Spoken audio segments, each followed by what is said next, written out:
Como foi profusamente reportado, garrafas de vinho da região de Setúbal foram vistas na Ucrânia a serem utilizadas para fabricar cocktails Molotov.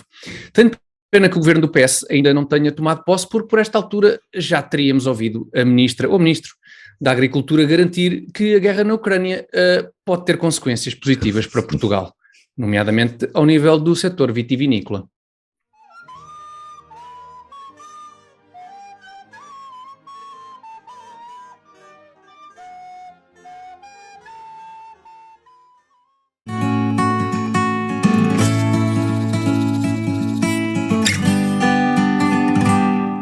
Comitê Central número 45, edição de 7 de março de 2022, convosco, como sempre, Alberto Gonçalves, Carlos Guimarães Pinto e o próprio Tiago Dores.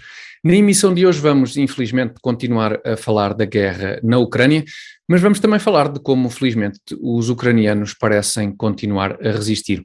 No Camarada da Semana vamos falar da personalidade que tem a felicidade de ser a primeira repetente do nosso Camarada da Semana. E na sessão de esclarecimento vamos falar da ideia infeliz de perseguir utopias ambientalistas que, em boa medida, podem ter-nos metido na alhada que estamos a viver. Alberto e Carlos, para começar e para acabar, na verdade, todo o programa novamente, obviamente, dedicado à situação na Ucrânia, nós falámos a semana passada do presidente Zelensky e da questão da liberdade de expressão em tempos de guerra, e esta semana vamos voltar a esse tema, porque ele continua a ser, a esses dois temas, porque eles continuam a ser, obviamente, muitíssimo relevantes. Alberto e Carlos, por onde começar? Talvez a liberdade de expressão em tempos de guerra. Sim. Queres começar, Carlos? Avança, Carlos. Eu posso começar aí a apresentar, basicamente, as nuances do assunto, que é a liberdade de expressão é uma das coisas que nos distingue das ditaduras. Neste momento está uma exposição a decorrer o totalitarismo na Europa, que já passou por várias ansiedades. A última foi Braga, penso que está a ser retirada hoje, do Hospital de Braga. Aliás, Espero que não venha a passar ao vivo essa exposição. Sim, que onde? Ao vivo mesmo. Pois tem pela Europa, uma parte dedicada à Ucrânia, coitados, mas à Ucrânia do passado. E aquilo que vemos é que todos os regimes totalitários têm uma coisa em comum. A certa altura, no princípio da implementação desses regimes, houve fortes limitações à liberdade de expressão, em todos. Portanto, aquilo que distingue as democracias das ditaduras, uma das coisas que mais distingue é precisamente a possibilidade de liberdade de expressão, sem a qual todas as outras liberdades são muito mais complicadas. Agora, portanto, e isso é importante defendermos. Há uma questão que é, em tempos de guerra, a propaganda é uma arma. A propaganda pode ser uma arma, por isso é que já na Segunda Guerra Mundial distribuíam-se panfletos com o objetivo de desmoralizar ou distribuir informação errada para desmoralizar as tropas do outro lado, e efetivamente os dois canais que estamos aqui a falar, a RT e o Sputnik, têm esse objetivo, têm tido esse objetivo ao longo de alguns anos, que é ir passando a narrativa russa no Ocidente. E nunca foram proibidos por isso. Toda a gente sabia que era esses os seus objetivos. Havia muitas pessoas que se deixavam levar por isso. Aliás, e não é só por esses dois órgãos, o que não faltam por aí são micro-órgãos de comunicação social, websites e por aí fora, que são criados com esse objetivo de passar narrativas erradas, anti-Ocidente, despoltar um conjunto de coisas. Como Putin fez parte do KGB, portanto é um especialista em passar propaganda e sabe qual é o peso da propaganda. Portanto, esta proibição não vem do nada. Agora, vem do facto de sentir que a Europa está em clima de guerra. E que em clima de guerra essa propaganda pode ser uma arma. Dando estas duas nuances, que eu acho que é importante dar esta nuance, portanto, não foi um simples vamos cancelar estes dois órgãos de comunicação social, porque sim, foi o sentimento que estamos em guerra e que aquela propaganda pode ter efeitos deste lado, eu considero que é errado. considero que é errado fazê-lo.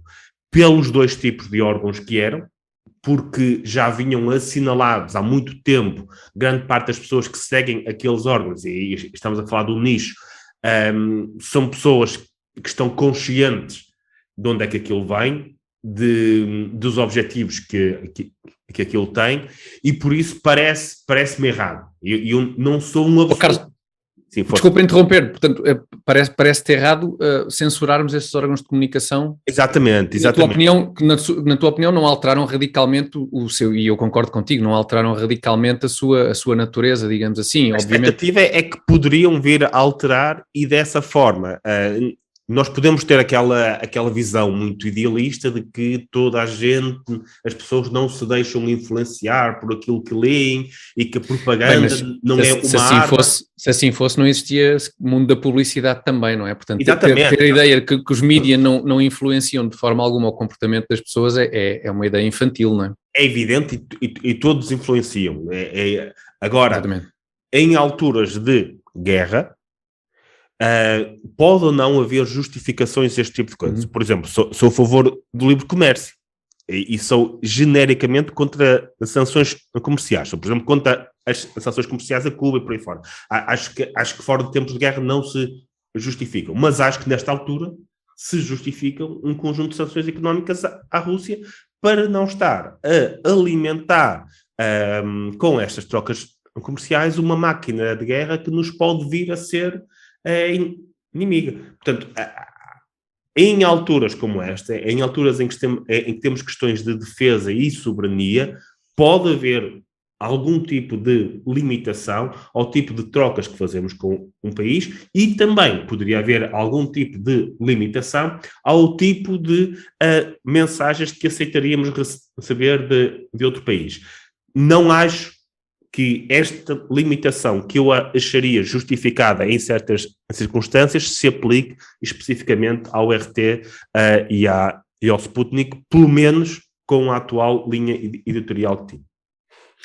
Alberto, eu sei porque ouvi-te noutros fóruns que tens, e acho muito bem, algumas reservas, não necessariamente à medida que a Comissão Europeia tomou em relação, digamos, à censura de alguns meios de comunicação russos, mas ao facto de em determinadas circunstâncias como estas, eventualmente essa decisão poder parecer acertada, mas abrir eventualmente um precedente um bocadinho complicado nas mãos de quem é que deixamos as decisões, este tipo de decisão de censurar meios de comunicação, porque isso acontece nestas circunstâncias que são extraordinárias, obviamente que sim, mas enfim, para todos os efeitos pode abrir um precedente para outras ocasiões que não achemos assim tão extraordinárias, não é? Mas que alguém acha o problema é esse, quer dizer, os canais russos não me fazem falta nenhuma, nem sabia o que era SRT, esse canal russo, nunca tinha ido lá espreitar. É engraçado para ter uma ideia, pelo menos para ter uma ideia de como funciona de facto. Uma vez passei um serão a ver uma televisão pública, naturalmente venezuelana, e aquilo era muito deprimente. Sim, deprimente, ao mesmo tempo um bocadinho enriquecedor, no sentido em que esclarecedor, não é? E a RT também, eu enfim, vi algumas vezes, não recentemente, não sabia, e de facto era uma máquina, de propaganda incrível. Daí eu concordo com o Carlos e contigo, Tiago, quer dizer, em tempos de guerra eu percebo que haja limitação de informação, o problema é dar o poder de limitar a informação a organismos e a pessoas que ocupam, que tutelam esses organismos, como no caso a Comissão Europeia, a União Europeia em geral, o Parlamento Europeu, quer que foi a Comissão Europeia, presumo, não foi a decisão? Penso que sim, foi a Comissão Europeia. Eu não confio muito nesses senhores para filtrarem aquilo que nós podemos ou não podemos consumir em termos de informação, para decidirem o que é informação certa e o que é informação errada. Neste caso da propaganda do Sr. Putin, muito provavelmente a informação é errada, é distorcida, é desinformação, como eles dizem agora. Noutros casos pode não ser. Aquela senhora van der Leyen, não parece ter o direito de filtrar aquilo que eu posso ou não posso ver e aquilo que ela acha que me pode influenciar negativamente e o que ela acha que me pode influenciar positivamente. Porque se isso se aplica a esta questão, pode-se aplicar a outras. E nós já vimos que, de alguma maneira, não com esta solenidade toda, ou de forma tão formal, isso já se aplicou noutros casos. Nós vimos como foi a informação, vão dizer que eu falo da Covid, mas em tempos de Covid, A informação em tempos de Covid foi altamente filtrada, altamente, podemos dizer, censurada. Não é? Sim, Desculpa, Tiago, não estou a dizer que se tem que dar voz a toda a gente, mesmo a quem diga que a Covid foi trazida por aliens ou coisa do género. Mas também se dermos voz a esses sujeitos, também o mundo não fica pior por causa disso. Quer dizer, e em teoria... À partida é preferível dar voz a todos do que tirar a voz de uns tantos. É que depois de uns tantos, quando calas algumas mentiras, também podes calar algumas verdades pelo caminho. Sim, pois e desculpem-me a infantilidade, mas pelo menos no que aos meios de comunicação tradicionais diz respeito, esse trabalho de filtragem era feito por jornalistas, não é? Portanto, não quer dizer que hoje em dia, com a profusão de meios de comunicação que existem, nomeadamente online, não tenhamos acesso a informação, digamos, com opiniões muito mais extremadas, mas teoricamente nos meios de comunicação tradicionais essas opiniões extremadas passariam por um filtro, por um critério jornalístico que enfim... Que as interpretaria, que as ajudaria a interpretar para fazer chegar essa informação. Tiago, de qualquer maneira nós podemos ter acesso a todo tipo de informações, das mais absurdas que sejam, mesmo fora dos canais de propaganda russos. Sim, claro. Hoje em dia há muitos outros meios. Eu ontem resolvi ter uma pequena aventura, fui passear um bocadinho por redes sociais de conspiracionistas, talvez de extrema-direita pró-russos. E aquilo é uma experiência enriquecedora. Sim, então agora desliga mesmo sempre a box, desliga mesmo a ficha e a televisão e... Não, português. Foi uma tampinha... E alguns eu até sei quem são, até vagamente. Não são meus amigos, graças a Deus, mas... e então fiquei a perceber que a guerra obedece a um desígnio único, vindo dos globalistas, por causa da agência de Davos, por intermédio dos George Soros e dos Rockefeller, e eles vão, e tudo o que acontecer daqui em diante, e o que já aconteceu, vai caber sempre não vou dizer na narrativa, que isso é horroroso dizer a narrativa nesse contexto, mas vai caber sempre nos pressupostos que essa gente estabeleceu. Portanto, aconteça o que acontecer, eles vão dizer, estão a ver como nós tínhamos avisado. Mas atenção, mas não queres com isso dizer por trás, eu não sei se é o Rockefeller que está por trás. O George Soros e o World Forum e por aí fora. Sim, aquele alemão do World Economic Forum. Exatamente, sim, que não façam coisas. É o filho da SS, dizem eles. Schwab, não é? Schwab. Exatamente. E tudo isto é uma agenda satânica. Eles usam o mesmo termo várias vezes. Portanto, isto é satânico. Aí já a coisa complica. Portanto, a minha posição sobre a guerra alterou-se totalmente. Claro. Não sei bem para que lado, porque eu não percebi exatamente para que lado é que eles estão. É para muitos lados ao mesmo tempo, sim. Para muitos lados, mas isto é complexo. Sim, pegando no que o Carlos dizia, por outro lado, realmente... que espectadores é que um canal como a RT, a que espectadores é que um canal como a RT e a informação que é transmitida num canal como a RT vai alterar a opinião nesta fase, digamos assim. Quem já era espectador da RT e achava que era um canal estupendo, que transmitia de facto a informação factual e verdadeira, não vai mudar de opinião. Quem já achava ao contrário também não vai mudar. Nesse sentido, também não sei muito bem que influência significativa é que pode ter censurar-se neste caso este canal ou qualquer outro que transmita informação supostamente para o Putin, enfim, para a Rússia. Acho que o grande receio era que a linha editorial mudasse ainda mais num determinado sentido. Pois isso não duvido, porque está muita gente, inclusive muitos profissionais a saírem desse canal e de outros, não é? E outros canais de televisão independentes fecharam na Rússia e por aí fora, e agora só dão o Lago dos Cisnes, parece que há um simbolismo com o Lago dos Cisnes, não é? Que eu desconheci. E há uma coisa que às vezes, não sei se cabe nas discussões mais curtas que temos aqui, mas há uma coisa que é importante, que muitas vezes pode-se fazer propaganda com a verdade. O que é que eu quero dizer com isto? Que é possível, dando mais atenção a determinadas notícias do que a outras, passar com verdades uma noção errada daquilo que é a realidade. Por exemplo, é muito comum os partidos ou os sites noticiosos mais ligados à extrema-direita ou à direita radical colocarem de forma constante vídeos de distúrbios causados por pessoas de outra raça. Ou seja, todas as semanas lá colocam um vídeo de um distúrbio qualquer ou uma notícia qualquer que inclua pessoas de outra raça. Mesmo que todas essas ocasiões sejam verdadeiras, certo, o facto de só colocarem distúrbios quando envolve pessoas dessas raças, pretende passar uma mensagem muito, muito específica. Que é, se todas as semanas existem 20 distúrbios e 19 são com pessoas da maioria e um desses com pessoas de minorias, e todas as semanas escolhem colocar aquele um vídeo entre os 20, a ideia que desejam passar é que aquela minoria especificamente é mais violenta, mais criminosa, e com verdades, note. Sim. Aquele vídeo pode ser perfeitamente verdadeiro.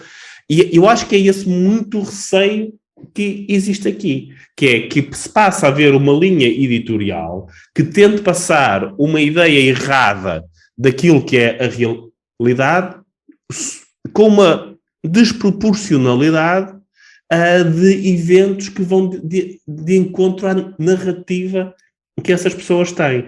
Isto é só para adicionar um outro... Sim, eu acho que, aliás, sim, sem dúvida. Não, eu acho que, aliás, o conceito de fake news é muito mais abrangente do que simplesmente dizer coisas que objetivamente que são falsas.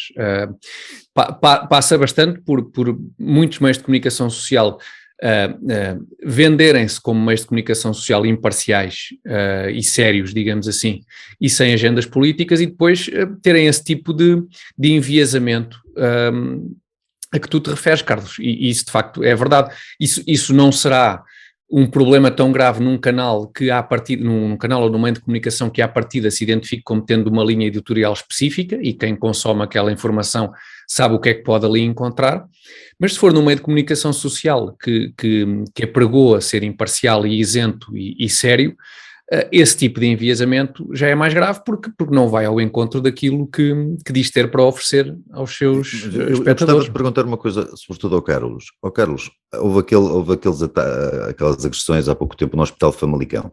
Sim. Que é um grupo de indivíduos, uma família, não interessa.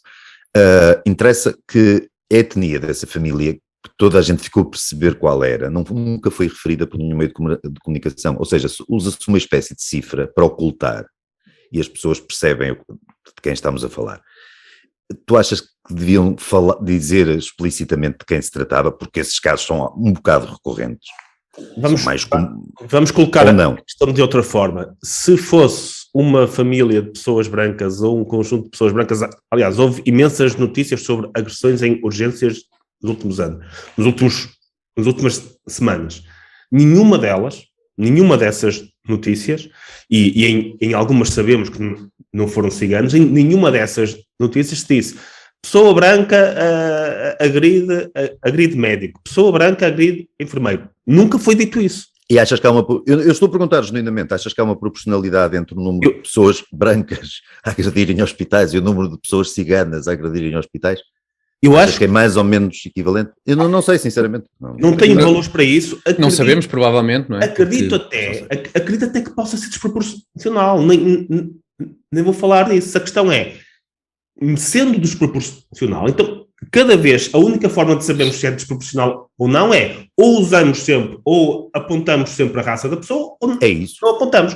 E a questão é, quando há um crime, uma agressão, alguma vez... feito por pessoas, pessoas brancas, mas isso é um bocado estranho, mas... como nós em alguns meses de inverno. Nos Estados Unidos, mas pronto. Pessoas de maioria, digamos assim. É dito isso?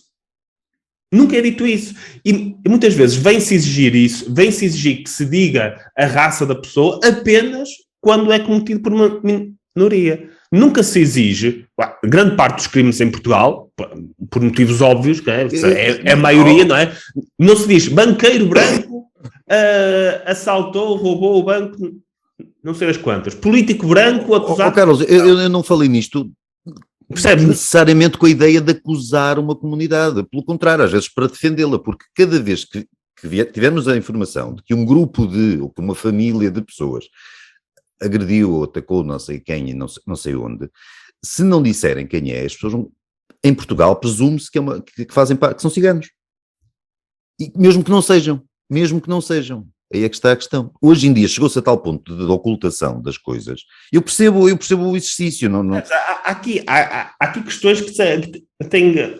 Porque é que existe só... Se amanhã 6 indivíduos brancos, agredirem um médico, um enfermeiro no hospital das Caldas da Rainha, e se isso foi noticiado, grande parte, e não eram ciganos, vamos imaginar, grande parte da população vai ler a notícia e achar que são ciganos.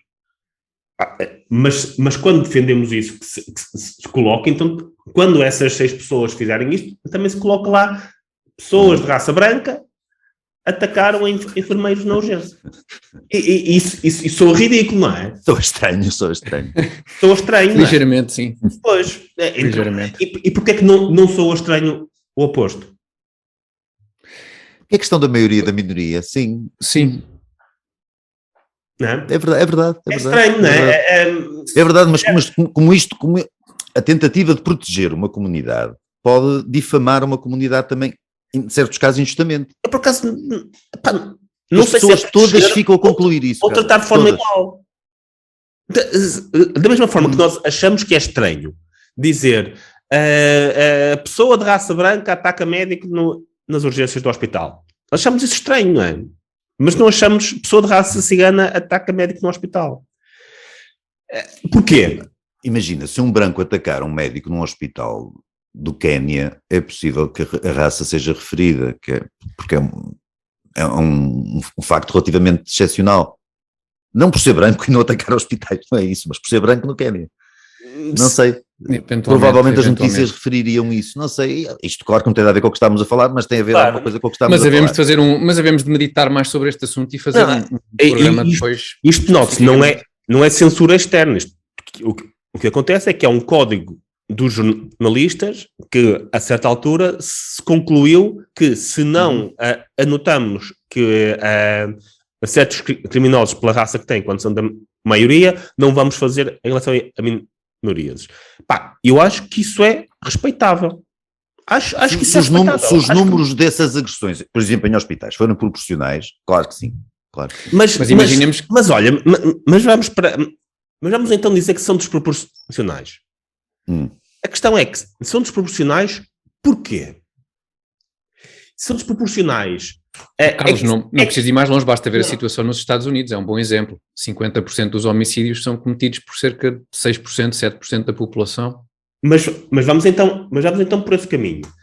Vamos então que existe uma desproporcionalidade das minorias nesse tipo de crimes. Vamos assumir que é assim. A questão é, porquê? É porque há um conjunto de fatores ligados às minorias, nomeadamente o facto de serem mais pobres, de terem algum tipo de exclusão social, menos acesso a um conjunto de empregos. Nem sempre o contexto explica tudo. Quando aquilo que fazemos é tudo aquilo que colocamos no título é uma pessoa preta, uma pessoa cigana, sim, embora, que seja, o que estamos a dizer é que essa desproporcionalidade se deve à cor da pele. Não, mas também seria absurdo a cor da pele. Mas a cor da pele, como é que diferencia? A única informação que estamos ali a colocar é a cor da pele. Não é, Carlos. Não é. Estamos a dizer, pessoa pobre foi...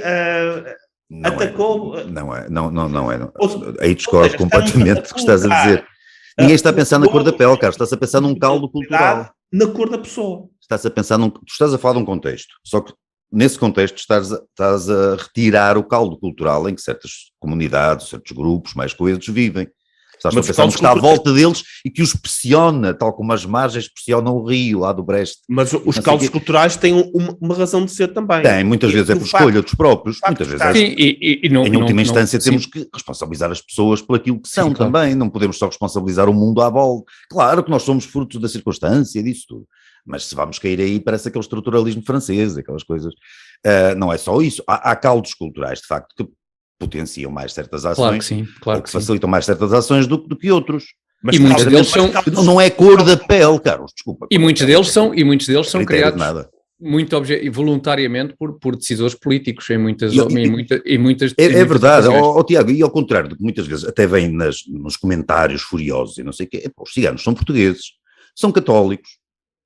E genericamente são caucasianos, quer dizer, não é por aí, não há questão nenhuma de raça, não há questão nenhuma de religião, não há questão nenhuma de nacionalidade. Eu leio às vezes aqueles furiosos ciganos que vão para a terra deles, quer dizer, onde ter vindo em tempos de algum lado, como nós viemos em tempos, os nossos avós vieram em tempos de algum lado, com certeza. Mas não é esse o ponto, com certeza.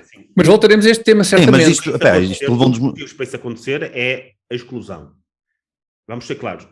E às vezes não é decidida, não é autodeliberada. Há auto e há a exclusão externa. Há os dois fatores. Qualquer cigano procura um emprego tem muito mais dificuldades com as mesmas qualificações para fora do que uma pessoa que não seja cigana. Sim, e depois há estruturas impostas por governos para que as coisas se mantenham mais ou menos assim.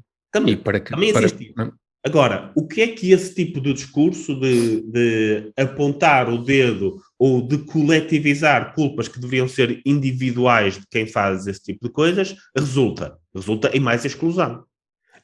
Cada vez que se fala, cada vez que se traz, nomeadamente para o discurso político, a questão dos ciganos, cada vez que se destaca todos os crimes que são cometidos por ciganos versus não haver destaque em relação aos crimes que são cometidos. Mas não, eu só acho que faça sentido proporcional. Quem quer sair desse círculo de exclusão fica muito mais complicado. Tem muito mais dificuldades em sair desse círculo de exclusão. Porquê? Porque depois vai procurar o emprego e não consegue. E é por isso que eu acho muita piada a quem anda sempre a falar nestas questões dos ciganos, a destacar, a reforçar este círculo de exclusão e depois vem dizer, mas eles não querem trabalhar.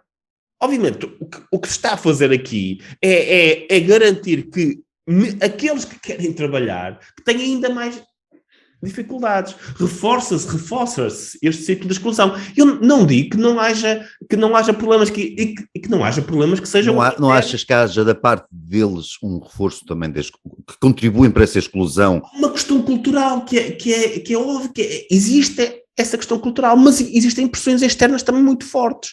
Tanto é assim que se vê a forma de integração que os ciganos têm nos países nórdicos e a integração que os ciganos têm, ou melhor, não têm nos países de leste, que é onde existem dois tipos de discursos completamente diferentes. Nos países de leste, nós temos um discurso ainda mais grave e mais forte do que o que começa a existir aqui e que já vem existindo. E aí as comunidades ciganas são fortemente excluídas. Estamos a falar de haver um crime na comunidade cigana e a polícia nem sequer investigar, pessoas que vivem sem acesso à eletricidade, sem acesso à água. Os ciganos na Bulgária vivem de forma miserável, versus a forma como vivem as comunidades ciganas muito mais integradas no norte da Europa, na Suécia, na Dinamarca e por aí.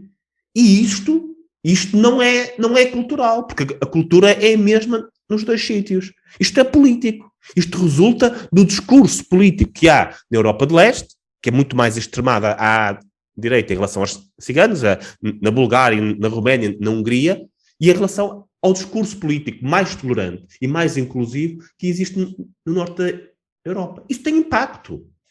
Nós não podemos, obviamente, que os ciganos no norte da Europa têm a sua cultura e não vivem completamente incluídos, mas vivem muito mais incluídos do que aqueles que no leste da Europa que têm que enfrentar este discurso todos os dias. Isso não achas que o discurso da comunidade seja usado para atacar ou para defender, que provoca sempre uma certa exclusão?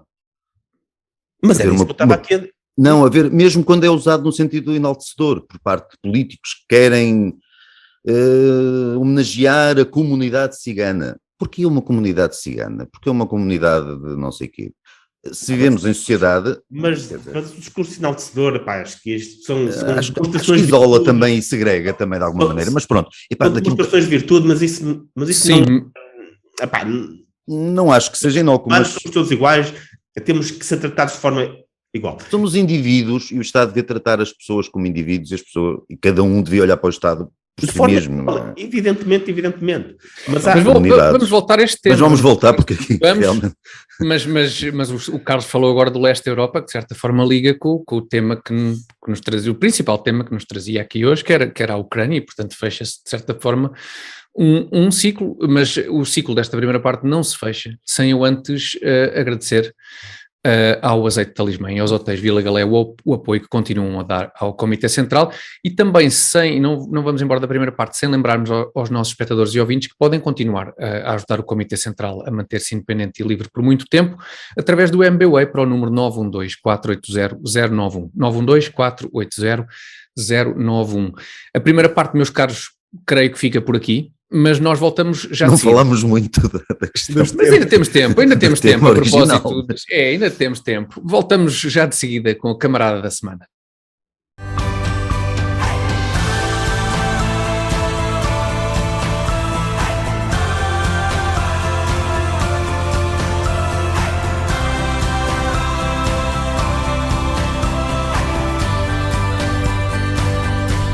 Ofereça bons momentos a quem mais gosta.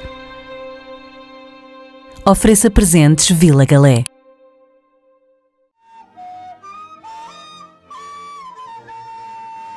E a camarada da semana é Mariana Mortágua, a primeira personalidade a avisar na nossa rubrica Camarada da Semana. Muitos parabéns à deputada do Bloco de Esquerda, Mariana Mortágua. É apenas justo, da nossa parte, esta segunda referência, porque desta vez Mariana Mortágua envolveu-se numa polémica com o CEO do grupo Global Media, detentor nomeadamente do Jornal de Notícias.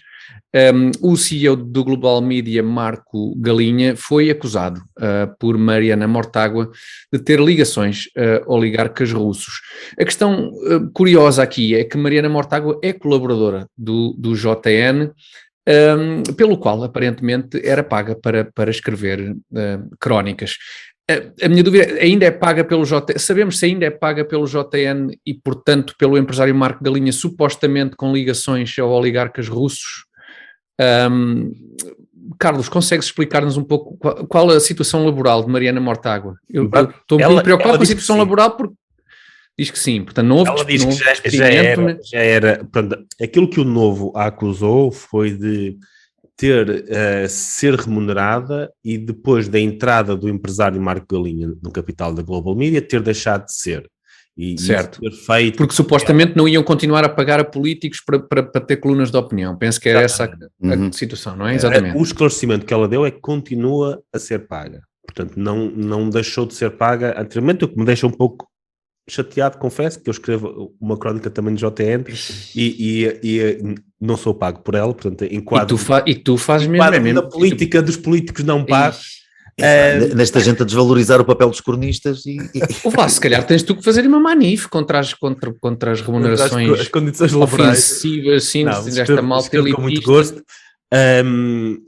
Uma vez por mês também não é assim grande coisa, apesar de ser bastante lido, mais lido, aliás, do que as crónicas da Mariana Mortágua, deixa-me dizer, mas geralmente mais lido do que as crónicas dela, mas aparentemente ela paga, eu não, pelo menos ela diz que menos no verão, que no verão no acampamento do Bloco acho que eles põem em dia as crónicas, naqueles meses de verão ela ultrapassa-te. E é interessante porque efetivamente essa relação existe, não é? Marco Galinha, aliás, o senhor, cujo nome não me lembro, Leniev, é seu sogro. Sogro, exatamente, parece que é essa a questão. Familiar existe ali, não tem culpa, acredito que não se tenha apaixonado pelo sogro, mas... Não vamos levantar aqui falsas suspeitas, exatamente, sim. E eles serão sócios numa outra empresa que não a Global Media, numa outra empresa do ramo imobiliário que ambos têm, em que o sogro tem uma participação minoritária. Eu começo pela coisa óbvia, que é de esperar que alguém que tenha um sogro com algum dinheiro, depois ele entra ali numa empresa, uma coisa muito, muito pequena. Falar-se em ligações financeiras por causa de uma pequena participação do sogro numa das empresas, acho que já foi de si puxado e entrou um bocadinho nesta questão da caça às bruxas. Pode-se vir a descobrir outra coisa diferente, de um outro tipo de relação financeira, mas esta parece-me demasiado puxado para estar a acusar o Marco Galinha de ter qualquer tipo de relação. E depois apareceu aquela notícia no Novo, A Mariana Mortágua terá os recibos para provar que aquilo não é verdade, ou seja, que ela continuou a ser paga e, portanto, aquilo não era uma vingança dela em relação ao facto de ter deixado de ser paga pelo JN. Certo, portanto, mas a recibos verdes, ela admite? Imagino que seja a recibos verdes. Depois há outra questão. Numa situação de precariedade. Precariedade, sim. Sim, não sei se dentro do regime da exclusividade do deputado, já devia saber isso por esta altura, se inclui ou não. Talvez por esta altura. Não sei, a possibilidade... A tomada de posse ainda vai demorar, não é? O direito de propriedade intelectual acho que não é abrangido pelo regime de exclusividade. Acho que se pode dar aulas e se pode escrever artigos, portanto, aquelas acusações de não respeitar o regime da exclusividade também não parecem estar ali. Agora, o Bloco de Esquerda sempre defendeu esta questão do regime de exclusividade, algo ao qual eu sou completamente contra, e digo já porquê, numa perspectiva muito virtuosa, que é os deputados têm que estar aqui exclusivamente preocupados, exclusivamente com o seu trabalho como deputados, e por isso não devem ter nada fora. Obviamente, ter outras coisas fora implica desviar um bocadinho a atenção do trabalho ali. Eu acho, pessoalmente, isto só para acabar, passo já a palavra, que não só os deputados não devem ter exclusividade, como é bom que não tenham. Eu gosto de ter deputados, principalmente aqueles que estão lá mais anos, que tenham uma vida cá fora, porque senão vão estar a legislar sobre coisas que nem sabem sequer. Temos ali deputados que se calhar nunca passaram um recibo verde na vida, Carlos, nunca tiveram obrigações fiscais na vida. Que não estejam a legislar sobre coisas em relação às quais tenham interesses também profissionais em simultâneo, não é? Mas isso, desde que seja transparente, porque é muito mais fácil alguém não ter atividade enquanto deputado e depois sai de deputado e vai receber dos tipos a quem anda a fazer favores. Isso aconteceu alguma vez? Já vimos isso? Epá, não vou levantar. Pode acontecer, pode um dia acontecer. É uma hipótese teórica. A limitação da liberdade de expressão. Claro, vamos sobre isso. Mas isso é muito pior. Eu acho que quando é transparente, até excluírem-se dessas coisas por aí fora. Agora, o que eu não gosto de ter é pessoas que andam a legislar sobre a vida das pessoas sem fazer a mínima ideia do efeito que aquilo vai ter, sem nunca terem gerido uma empresa, de introduzirem um conjunto de obrigações legais às empresas sem nunca terem sabido o que isso é. Acho isso muito mais perigoso do que ter ali alguém que diga, eu trabalho nesta empresa e estou aqui como deputado. Acho isso muito mais útil. Aliás, permite que os deputados tenham uma carreira fora da política, o que faz com que não estejam presos à política, e ao não estarem presos à política, são muito mais livres de dizerem as suas opiniões, porque não dependem de voltarem a ser escolhidos para continuarem com a sua profissão. Imaginem o que é um deputado que está naquilo há 15 anos, ou seja, há 15 anos que não vai fazer quando sair nada, dali, não é? Ele vai fazer tudo para ficar ali, vai dizer que sim ao chefe, às vezes que tiver que dizer que sim, vai dizer tudo. Normalmente para chegar ali já disse que sim ao chefe muitas vezes, não é? Sim, já disse algumas vezes, mas vai ter que continuar a fazer esse tipo de percurso. Alguns que não, deixa-me dizer, pronto. Mas isso é... Eu não estou a dizer todos. Mas dá eu tenho direito ao meu momento de Parque Mayer, aquela coisa de eles querem tacho e tal. Opa, desculpa, já foi mais... São todos iguais e tal. Tudo igual, uma cambada. Pessoalmente, dizer isso, exatamente. Mas há uma coisa que o Carlos, eu percebo a ideia do Carlos, mas há uma coisa que eu acho que não funciona assim, porque os tipos do Bloco, há vários a terem ligações, por exemplo, ao alojamento local e ao imobiliário. Pois, já vimos vários casos desses, eles legislam, ajudam a produzir legislação que não vai muito a favor dos interesses do alojamento local e do imobiliário, ou seja, nem para eles são bons. Diz bem deles, note-se, apesar de tudo. Pois é, mas se há dúvidas em relação a este negócio do Marco Galinha com o sogro, Mariana Mortágua pode sempre perguntar a Catarina Martins, dúvidas sobre questões que têm a ver, é turístico o negócio, não é, Carlos? Portanto, se calhar... Imobiliário, parece que sim. Pronto, então, se calhar até podia esclarecer alguma dúvida. Havia lá um Robles, não era deputado, mas era... Também, especialista no setor imobiliário. Aliás, exatamente, muita gente no Bloco de Esquerda especialista no setor imobiliário e, portanto, eu acho que qualquer dúvida que possa subsistir, Mariana Mortágua tem muito com quem conversar. Eu só que achei estranho alguém pagar a Mariana Mortágua para escrever crónicas. Não por ser do Bloco de Esquerda, mas porque as crónicas não prestam. Sim, como se isso fosse motivo para não se pagar como bem. Colega de profissão nessa parte. Como se agora prestar péssimos serviços não fosse. Ofendido. Enfim. Não presta. É que, pá, arranjasse melhores trabalhos, Alberto. Podes escrever coisas que não prestam e ainda assim serem pagas. A Mariana Mortágua, nossa protagonista no Camarada da Semana, pela segunda vez. De certeza, eu estou certo que não foi a última vez. Vamos voltar a encontrar-nos com Mariana Mortágua, porque ela faz questão. Às vezes, se calhar, é a gêmea e nós confundimos. Não é? Pode acontecer. Se for o caso, pedimos imensa desculpa. É pá, aí não sei. Um corte de cabelo diferente ou assim, uma cor diferente, qualquer coisa, não sei. Desta vez acho que foi mesmo Mariana Mortágua, acho que não há dúvidas, que foi a nossa camarada da semana. Não sei se já repararam que o Bloco de Esquerda deve ser o grupo de deputados, o grupo parlamentar geneticamente mais homogéneo do mundo. Sim. É possível, sim, Bem, mas eles têm 4 ou 5 deputados, não é? E dois são gêmeos. Pois é, agora só tem 5, pois é, eu estava a pensar ainda de repente, que arrepio, estava a pensar no grupo parlamentar antigo, com imensa gente. Agora, de facto, em 5, 2, não é? 2 elementos fora algum irmão que não se saiba que é, como no fim, que só se descobre no fim da telenovela e tal. Exatamente. Pode haver esse caso, mas 2 gêmeos parece garantido. Vamos torcer para que aconteça, porque era giro. Bom, o setor imobiliário esteve em grande, no Camarada da Semana. O setor que também está em grande é o do azeite, nomeadamente por via do Azeite Talismã, que é patrocinador do Comitê Central, e o setor da hotelaria também está forte no Comitê Central por via dos hotéis Vila Galé, que apoiam o Comitê Central. Os nossos espectadores e ouvintes podem também apoiar o Comitê Central pelo MBWay, para o número 912-480-091. 912-480-091. Camarada da Semana fica por aqui, já a seguir vem sessão de esclarecimento.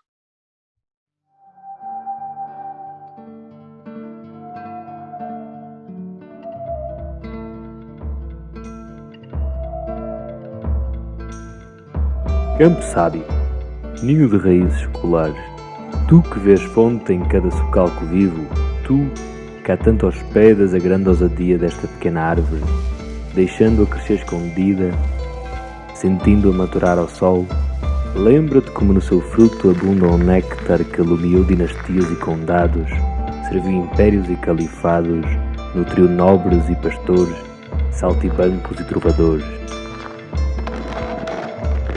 O nosso ouro líquido, hoje unindo aldeias a metrópoles no elevo de um sabor único, Campo Sábio, a tua bondade, aliada à energia do nosso zelo, constrói uma tradição que é já talismã.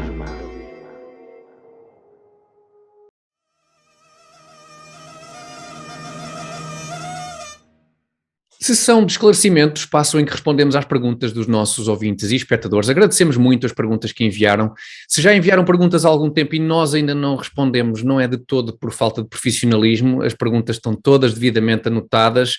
Vamos, entre nós, falando nas perguntas que estão por responder, vamos trabalhando essas respostas para depois garantir que a resposta é 100% certa. Por isso, continuem a enviar as vossas perguntas para comitecentral21@gmail.com, comitecentral21@gmail.com. Podem enviar as vossas respostas como é tradicional, por escrito, ou podem, se quiserem ser modernos, enviar um ficheiro áudio com a vossa pergunta, ou então, se quiserem mesmo ser modernaços, enviar um vídeo e fazerem parte da emissão do Comitê Central, um vídeo com a vossa pergunta para nós respondermos. A pergunta desta semana é da nossa espectadora Daniela Pragana. A Daniela pergunta o seguinte, e estou a citar: não serão os movimentos ambientalistas norte-americanos e europeus os maiores responsáveis pela invasão da Ucrânia pela Rússia? Afinal, foi a pressão destes grupos que levou os Estados Unidos e a Alemanha, por exemplo, a cortarem drasticamente a sua produção de energia, que passaram a comprar em grande medida à Rússia, onde aparentemente a produção de energia não polui. Com todo este poder negocial perante o resto do mundo, Putin ficou com muito mais margem de manobra para invadir a Ucrânia. Portanto, esta é a pergunta, obrigado Daniela, a pergunta da Daniela Pragana, que basicamente se resume naquela frase da introdução, que é a seguinte: não serão os movimentos ambientalistas norte-americanos e europeus os maiores responsáveis pela invasão da Ucrânia pela Rússia. Portanto, geopolítica, temos energia, geopolítica, estratégia, economia. Alberto? Eu acho que o maior responsável da invasão da Ucrânia é o Sr. Putin, é o regime russo. É o primeiro responsável. E é para isto que você escuta ao Comitê Central. É para esclarecer devidamente quem não é. É só a minha opinião. As coisas de forma assim. Mas também acho que é factual neste caso.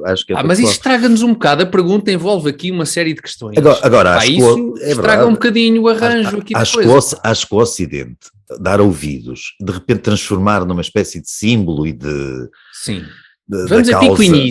pico-inices para podermos... Sim, vamos lá, O Ocidente resolver seguir as opiniões de uma criança ou adolescente nórdica que não vai à escola, que na por cima tem um problema de saúde e que os pais não parecem pessoas particularmente sérias e que orientam a criança, e está-me a tocar aqui o telemóvel, peço desculpa, já vou desligar, e não me parece que tenha sido muito avisado o Ocidente. Uma coisa era achar piada à miúda e dar-lhe uma lembrança de Natal, outra coisa... peço desculpa. Espera, já está, viste? Eu disse para desligar os aparelhos. Desculpa, peço muita desculpa. Outra coisa é dar à criança a importância que ela obviamente nunca deveria ter tido. É claro que a pequena Greta é apenas um símbolo no meio disto tudo e não é ela que é decisiva, mas é um bocado representativo do estado a que o Ocidente chegou e da dependência em que se colocou, é verdade. E numa espécie acho eu, de ilusão, não é? De viver um bocadinho fora da realidade. Enfim, é um bocadinho aquele espírito desta utopia ambientalista de que seria possível resolver todos os problemas. Se nós levarmos às últimas consequências aquilo que os ambientalistas defendem, nós regressamos uns séculos na civilização. Se regressarmos, se não for aquelas soluções de extinção da espécie humana, não é? E há esse risco pelo caminho, mesmo sem aplicar tudo. Que eles advogam. Ou sem aplicar uma grande parte do que eles advogam, acho que há coisas que começam a parecer irreversíveis, como por exemplo, irreversíveis a sua aplicação, como por exemplo a proibição quase total do transporte privado. Acho que estamos a caminhar para coisas muito perigosas e que todas se prendem sempre com um fim, que é o Estado ser cada vez mais dominador na vida das pessoas, mais presente, não é? Isto não é exatamente a definição clássica de um Estado totalitário, mas é um Estado demasiado intrometido para o que seria desejável. Não é? Podem ser simbólicas e são certamente algumas coisas, mas essa do automóvel por acaso aborrece-me bastante, porque não sei, eu sou um bocadinho da geração de que até daquela história dos anos 50 nos Estados Unidos do automóvel ser um bocado um símbolo de liberdade, não é? No sentido em que representa uma forma das pessoas se deslocarem basicamente para onde quiserem, quando quiserem, como quiserem e com quem quiserem, não é? Claro, mas querem-nos tirar isso. Sim. Isso é um bocadinho mais do que simbólico e é um dos aspectos que me aborrece nesta questão, nessa questão que estás a falar. E quando se vê políticos e decisores, enquanto eu vir um político que seja andar de transporte privado, seja em que circunstância for, e ao mesmo tempo ter discursos contra os transportes privados, eu defenderei o transporte privado em qualquer circunstância, independentemente do que os políticos fizerem, mas a hipocrisia ainda por cima é mais flagrante e é mais ofensiva. Aqueles tipos, há uma série de critérios que se aplicam a eles e que eles podem usufruir, e há uma série de critérios e de obrigações que se aplicam a nós. Eles têm direitos, nós temos deveres. E isso essa discrepância entre Estado e população e eleitorado e cidadãos. Povo, podes dizer povo. O povo, população. Essa discrepância é o mais ofensivo, é o pior que pode haver. É quando a democracia já não está muito, já não é muito democrática. Não vamos exagerar, não vamos dizer que vivemos sob um regime, não sei o quê, mas já vivemos sob regimes melhores. Exatamente, a tendência, o caminho não é bom. Não é bom. O futuro é negro. Carlos, explica-nos, por favor, toda esta problemática. Mais do programa, mas começo por reiterar aquilo que o Alberto disse em relação ao responsável ser Putin. Acho que há ali um conjunto de fatores que podem ter contribuído ou ajudado, mas não quero entrar na narrativa do PCP de que há outro culpado que não aquilo, que não Putin e a vontade imperialista que ele teve. Agora, existe uma independência da Europa em relação à Rússia em termos energéticos, isso existe, isso é capaz de empoderar e dar meios à Rússia que não teria se isso não existisse. Essa dependência podia ser diminuída das mais diversas formas, algumas ambientalistas, nomeadamente mais energias renováveis e por aí fora, outras que os ambientalistas surpreendentemente não gostam, que é a questão da energia nuclear. Isso parece poder estar a conhecer uma reversão, nomeadamente na Alemanha, não é, Carlos? Onde parece que até os verdes começaram a falar da eventualidade de se poderem Se não eventualmente construir novas centrais nucleares, mas reativar algumas ou pelo menos atrasar o fecho de algumas centrais nucleares na Alemanha. Acho que os ambientalistas, como todos, devem perceber que muitas vezes há que escolher entre mal menor. E fala-se na questão dos resíduos nucleares, que ficam durante milhares de anos, o que é verdade, mas também são muito menos resíduos. É uma quantidade ridícula de resíduos comparada, exatamente. Nomeadamente a produção energética através de carvão tem um impacto ambiental muito, muito pior.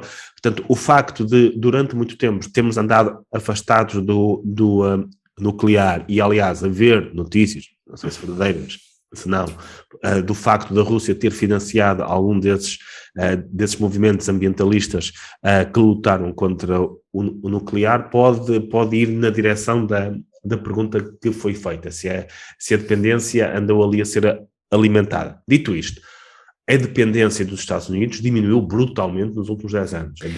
Durante a administração de Trump foi nula a dependência. Os Estados Unidos eram exportadores de energia. E eles continuam a ser exportadores, mas entre importação... Em termos líquidos não, em termos líquidos não. Estão aqui, estava a ver enquanto o Alberto estava a falar. Muito obrigado. Não, para aí. Eu vi 1.200.000 barris por dia, penso eu, que estão a importar dos Estados Unidos. Da Rússia, não é? Da Rússia. Da Rússia, nomeadamente da Rússia, sim. Particularmente da Rússia. A partir do momento em que fecharam alguns pipelines nos Estados Unidos e pararam alguns poços de petróleo, penso eu, a extração de petróleo em algumas circunstâncias. E a Rússia continua a vender tudo o que vendia, em termos energéticos. E a questão é a seguinte, é que ficaram sem azar, o petróleo continua a ser consumido, não é? Portanto, continua a ser queimado esse combustível fóssil. A única diferença é que, em vez de ser produzido, por exemplo, nos Estados Unidos, é produzido na Rússia. Suspeito eu que muito provavelmente tem condições ecológicas piores do que seria produzido, em condições piores para o ambiente do que seria produzido nos Estados Unidos. Eu sei que a China, naquela matéria da carbonização e da descarbonização, a China polui tanto quanto para aí os 9 ou 10 países seguintes em poluição hoje em dia. E os Estados Unidos terão sido... aumentar a diferença. E os Estados Unidos terão sido o único país no mundo que reduziu as suas emissões nas últimas 2 décadas, talvez.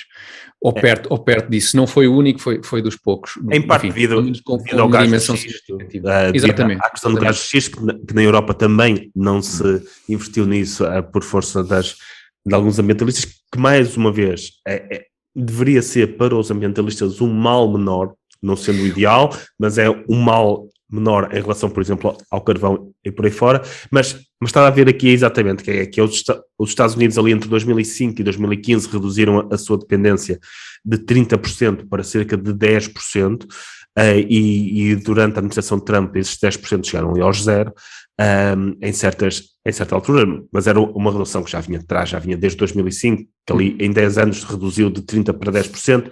A Europa, nesse mesmo período, aumentou ligeiramente, não muito, mas aumentou ligeiramente, em parte por esse desinvestimento que houve na questão nuclear, que é algo que eu tenho dúvidas que não estão relacionadas com os resíduos, estão relacionadas com o fator risco.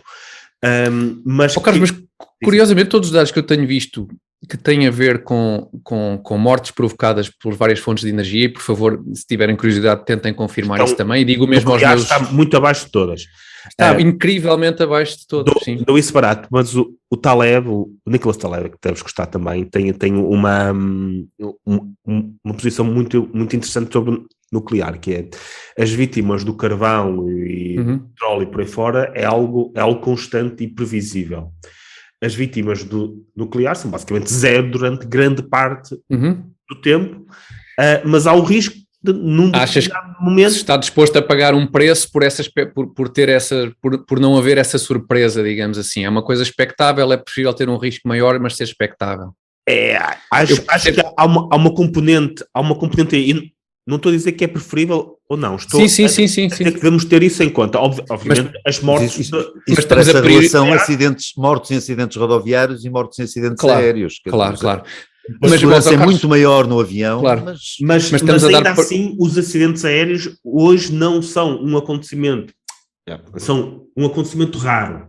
Mas os acidentes nucleares são ainda mais raros do que... Felizmente. Nós sabemos que de 5 em 5 anos cai um avião, e sabemos que vão morrer 200 pessoas de 5 em 5 anos, e que isso é nada comparado com as pessoas que morrem na estrada. Agora, a questão nuclear, e mais uma vez, parece que estou aqui a defender porque gosto de introduzir nuance. A questão nuclear é de 50 em 50 anos ou de 100 em 100 anos, pode acontecer um desastre de um tamanho que nós não sabemos qual vai ser. Sim. Quantos desastres, além de Chernobyl e daquela japonesa que eu nunca me lembro o nome, houve o 3 Mile Island nos Estados Unidos, em Fukushima, se não estou em erro, morreu uma pessoa, duas, e não teve a ver conseguiram portanto, foi Chernobyl um caso, não é? Sim, um caso realmente... Imaginar que é um caso de 1000 em 1000 anos. Eu acho que é morriam 10 milhões de pessoas.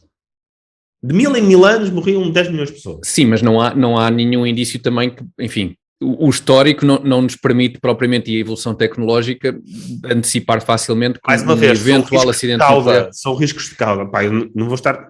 Pois não, a questão é... fala muito disso, sim. Mas acho que é algo que tem que ser estudado. Não digo que seja a razão para não se ter, eu acho que, principalmente neste momento, deveríamos ter mais energia nuclear. A França nunca fechou as centrais nucleares, não é? Mas não a Suécia também não. E nós temos aqui uma exatamente, sim. aqui ao lado das antigas, ainda pior, portanto, com uma tecnologia antiga. Portanto, pode acontecer qualquer coisa. Acho que existe essa questão de risco, existe, que tem que ser estudada. Agora, por isso é que eu não digo de forma binária, tem mesmo que ser, vamos construir 6 centrais. Mas existe essa questão de risco, que é um risco de cauda, tail risk, que existe. Agora, indo novamente à questão, sim, acho que houve um conjunto de pressões para desligar certas fontes de energia antes de termos uma alternativa melhor, que não nos permitiu diminuir a dependência não aumentou, e que permite que a dependência seja ainda suficientemente grande para estarmos pegados à Rússia. Nomeadamente, não nós, Portugal, nós podemos viver muito bem sem o gás da Rússia, mas a Europa Central. Europa não. Há países que, se não tiverem gás durante o inverno, as pessoas morrem mesmo. A Alemanha tentou de certa forma, estreitar estes laços com a Rússia, por exemplo, tornando o chanceler Gerhard Schröder, se não estou em erro, presidente da Gazprom. Eu falei nisso no último programa, sim. Pois, eles tentaram estreitar os laços. É possível que seja capaz de se dever ter algum cuidado quando se estreita laços com déspotas, não é? É capaz de ser arriscado. Estamos a falar dos moderados, eu gosto muito de falar dos extremos. Sim, estamos a falar, não é propriamente de um indivíduo. Estamos aqui a falar dos moderados, dos socialistas alemães. Pois, e não é propriamente um senhor que tenha sido presidente da Câmara, ali ou presidente da Junta. Agora de certeza que a conta bancária dele não está moderada. Exatamente. Em contrapartida, parece que o atual chanceler alemão está disposto a tomar medidas a sério em relação a este assunto. E um ponto só que eu gostava de tocar, Carlos, que tu referiste há pouco em relação aos ecologistas alemães, é que é interessante, é que, de facto, tu dizias que há que estabelecer prioridades e avaliar soluções de acordo com digamos, um ranking de custos e benefícios destas soluções, e isso é interessante se os ambientalistas começarem a pensar e a falar nesses termos, porque aquilo a que nós estamos habituados destes movimentos ambientalistas é que sejam coisas absolutamente binárias, que sejam coisas dogmáticas e que não deem margem para qualquer raciocínio desse género, para qualquer raciocínio com nuance que permita perceber que nenhuma solução é ideal, mas que há umas melhores que outras por uma série de razões. E, portanto, se introduzir essa capacidade de se discutirem os assuntos nesses termos, acho que já é muito bom. Note, posso dar aqui só uma nota que é importante. Claro. Nós estamos aqui a discutir isso com uma premissa, que é aceitamos que o comércio completamente livre com a Rússia nos pode trazer algum tipo de dano em termos de soberania e de defesa em termos de terra. Isto volta à discussão do princípio em que estamos basicamente a dizer que limitamos uma liberdade. Temos que censurar, pois. O comércio livre é uma liberdade que nós temos. O comércio não é feito entre países, é feito entre pessoas, é feito entre empresas. Não é Portugal que compra gás à Rússia ou a Alemanha que compra gás à Rússia, é a empresa local energética que fornece gás às pessoas que vêm da Rússia. Portanto, é uma relação entre empresas ou entre indivíduos que compram entre si. Estamos a dizer, vamos limitar esta liberdade, ou seja, de alguém na Alemanha poder comprar gás russo para se aquecer em casa, em nome de uma questão de soberania e defesa para garantirmos que podemos ter isso. Porque mesmo com outro tipo de fontes, pode ainda assim ser mais barato comprar gás à Rússia do que comprar energia à central. A Shell está de acordo contigo, porque aproveitou para comprar alguns bons barris de petróleo ainda com bom desconto à Rússia nos últimos dias, e parece que a coisa gerou... De qualquer maneira, comparando com a liberdade de expressão, desculpem, eu acho que as sanções económicas têm consequências materiais. A liberdade de expressão não tem, são consequências, são muito difíceis de medir, é muito difícil medir as consequências. Portanto, muito mais simples não, mais vale que a expressão seja o mais livre possível. Não é? Mas eu estou de acordo contigo. Agora, em questões de guerra e soberania, a questão da propaganda, por exemplo, mais uma vez, voltando atrás à Segunda Guerra Mundial, se um avião alemão soltasse papéis, como fazia, não é? Com informações falsas para... E soltava. Sim, sim. Fazia isso. Isso deve ser combatido pelas forças aliadas ou não?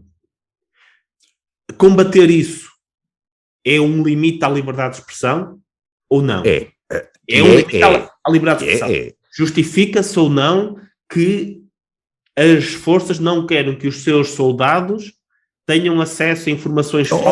Carlos, a minha preocupação é que esta questão, desculpa interromper, esta questão que agora a Comissão Europeia introduziu de censurar alguns meios de comunicação russos, não caiu do céu, ou seja, isto já vem num contexto de muitos esforços para acabar com as fake news e com a desinformação, que nós sabemos quais são, na Europa e em Portugal.